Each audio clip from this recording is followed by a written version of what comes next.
राहुल गांधी के आरोपों पर चुनाव आयोग का भी जवाब सामने आया है। चुनाव आयोग ने राहुल गांधी की ओर से लगाए आरोपों को खारिज कर दिया। चुनाव आयोग ने कहा कि राहुल के लगाए गए आरोप गलत हैं, निराधार है। किसी का वोट कोई आम व्यक्ति हटा नहीं सकता। किसी का नाम हटाने से पहले उसका पक्ष जाना जाता है। ये चुनाव आयोग ने जवाब दिया है। 2023 में अलंद विधानसभा क्षेत्र में एक मामला आया। कुछ वोटरों के नाम हटाने का असफल प्रयास हुआ था। इलेक्शन कमीशन की अथॉरिटी की ओर से एफआईआर भी दर्ज करवाई गई थी। अलंद विधानसभा चुनाव 2023 कांग्रेस उम्मीदवार जीता। 2018 में अलंद से बीजेपी के उम्मीदवार की जीत हुई थी। ये यहां पर चुनाव आयोग ने राहुल गांधी को जवाब भी दिया है। तो राहुल गांधी ने चुनाव आयोग पर क्या आरोप लगाए, इस पर क्या जवाब आया है, ये हम आपको बता रहे हैं। दरअसल निशाने पर chief election commissioner Gyanesh Kumar है और इसी को लेकर के राहुल गांधी ने प्रेस कॉन्फ्रेंस की। बड़े आरोप राहुल गांधी ने लगाए और ये कहा कि उन्हें चुनाव आयोग के अंदर से खबरें मिल रही है। हालांकि चुनाव आयोग ने क्या जवाब दिया है ये हम आपको दिखा रहे हैं कि अलंद विधानसभा चुनाव 2023 कांग्रेस उम्मीदवार ने जीता था और आपको बताएं कि 2018 में अलंद से बीजेपी के उम्मीदवार की जीत हुई थी। अपनी प्रेस कॉन्फ्रेंस में राहुल गांधी ने सीधे सीधे मुख्य चुनाव आयुक्त ज्ञानेश कुमार पर हमला बोला और कहा कि ज्ञानेश कुमार 7 दिन के भीतर कर्नाटक सीआईडी को जवाब दे, नहीं तो यह माना जाएगा कि वो वोट चोरी में मदद कर रहे हैं। तो हमारी डिमांड है, ज्ञानेश कुमार जी, आप अपना काम कीजिए। आपने उठ लिया है, आप हिंदुस्तान के चीफ इलेक्शन कमिश्नर हैं। आपसे कर्नाटक की सीआईडी सबूत मांग रही है।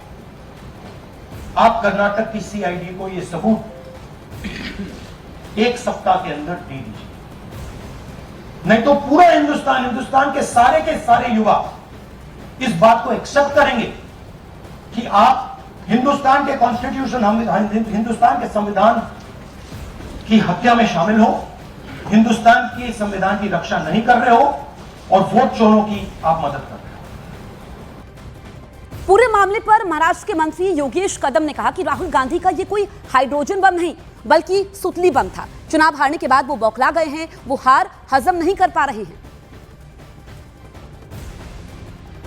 हमारे साथ महाराष्ट्र के एमओएस कदम जी हैं, उनसे बात करते हैं। सर, राहुल गांधी ने एक हाइड्रोजन बम फोड़ा है, उसमें साफ तौर पे कहा गया है कि महाराष्ट्र में राजूरा कॉन्स्टिट्यूंसी है जो चंद्रपुर डिस्ट्रिक्ट में आती है, वहाँ पर वोट चोरी हुई है।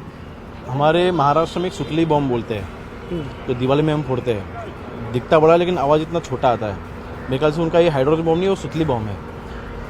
ऐसे एलिगेशन लगा के आगे के इलेक्शन में जो हारने वाले उसकी वो तैयारी कर रहे हैं और कुछ भी नहीं है। जब भी कांग्रेस की सरकार थी तभी मुंबई में आप देखिए क्या क्या हुआ था। परप्रांतियों को महाराष्ट्र में मुंबई में लेके आते थे, उनके डुप्लीकेट राशन कार्ड बनाते थे और उनका नाम वोटर आईडी में ऐड कराते थे और मुंबई में वोटर ऐसे उन्होंने बढ़ाए कुछ जगह पे। तो मेरे ख्याल से ये उनका मोडस ऑपरेंडी ये कांग्रेस के समय पे था। उसके ऊपर राहुल गांधी ने कुछ स्टेटमेंट देना चाहिए। नंबर्स दिए कि उससे पहले वहाँ पे कांग्रेस के एमएलए थे, जो बीजेपी के एमएलए जीते हैं देवराव धोंगले सिर्फ 3000 वोट से जीते हैं। उन्होंने बोला कि अगर वोट चोरी नहीं होती तो उनके कैंडिडेट जीत जाते हैं वहाँ से, राजूरा से। देखिए, महाराष्ट्र में लोएस्ट नंबर पे आज कांग्रेस आ चुकी है। एक कॉन्स्टिट्यूंसी की बात करें तो बाकी कॉन्स्टिट्यूंसी में क्या हुआ। अगर आप एक ही कॉन्स्टिट्यूंसी का एग्जाम्पल देते हो तो मेरे ख्याल से ऐसे कांग्रेस के जितने भी कैंडिडेट हारे हैं वो सभी इस वजह से हारे, ऐसा आपका कहना है। तो मेरे ख्याल से जो वोटर्स है ये उनका इंसल्ट है। आपको कांग्रेस को महाराष्ट्र की जनता ने नकारा है और ये चीज़ वो स्वीकार नहीं कर पा रहे, इसलिए ये रीजंस ढूंढ रहे हैं अभी तक उसमें से उभर नहीं पा रहे हैं। तो मेरे ख्याल से अभी जो इलेक्शन चालू है बिहार में वो भी हारने जा रहे हैं, उनको पता है। तो मेरे ख्याल से उसकी वो पूर्व तैयारी कर रहे हैं। Thank you so much. Rahul Gandhi की प्रेस कॉन्फ्रेंस पर बीजेपी राज्यसभा सांसद और बार काउंसिल ऑफ इंडिया के चेयरमैन मनन कुमार मिश्रा ने तंज कसा। उन्होंने कहा कि पूरी प्रेस कॉन्फ्रेंस खोदा पहाड़ निकली चूहिया जैसी रही, उसमें कोई ठोस बात नहीं थी। कांग्रेस के जो वोटर हैं उसके नाम हटाए जा रहे हैं और चुनाव आयुक्त बचा रहे हैं आरोपियों को। हमारे साथ मनन कुमार मिश्रा जी हैं और यह बीजेपी से राज्यसभा सांसद भी हैं और कानूनी विशेषज्ञ भी हैं।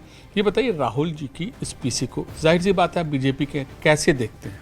देखिए, ये जो प्रेस कॉन्फ्रेंस राहुल जी का था, ये खोदा पहाड़ निकली चूहिया ऐसा लग रहा था। ऐसा एक नैरेटिव बनाया गया था कि राहुल जी कोई बहुत बड़ा बम फोड़ने जा रहे हैं, पूरा देश इससे एकदम पागल हो जाएगा सुन के उनको।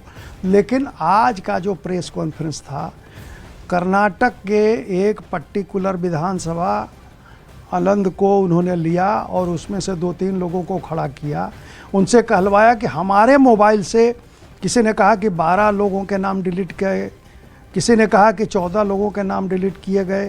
तो इसका मैं समझता हूँ कि अभी कोई लिखित जब तक या फॉरेंसिक तरह से उसको हम जब साबित नहीं करते हैं कि पर्टिकुलरली किसी के मोबाइल से कोई नाम वाकई डिलीट हुआ नहीं हुआ, आप किसी को मौखिक रूप से किसी से कुछ कहलवा दें, उसका कोई महत्व कानून के नज़र में होता नहीं है। वहीं प्रियंका गांधी ने कहा कि हमें लोकतंत्र और संविधान के लिए लड़ने की जरूरत है ताकि सच्चाई पता चल सके कि चुनाव आयोग उनके साथ कैसे मिलीभगत कर रहा है। Everybody to look at to see his press conference. Everybody should watch his press conference because you should understand what is happening in our country and how the EC is colluding to destroy the electoral process and to challenge democracy in our country. We all need to fight for democracy, we need to fight for our constitution, we need to fight for our country.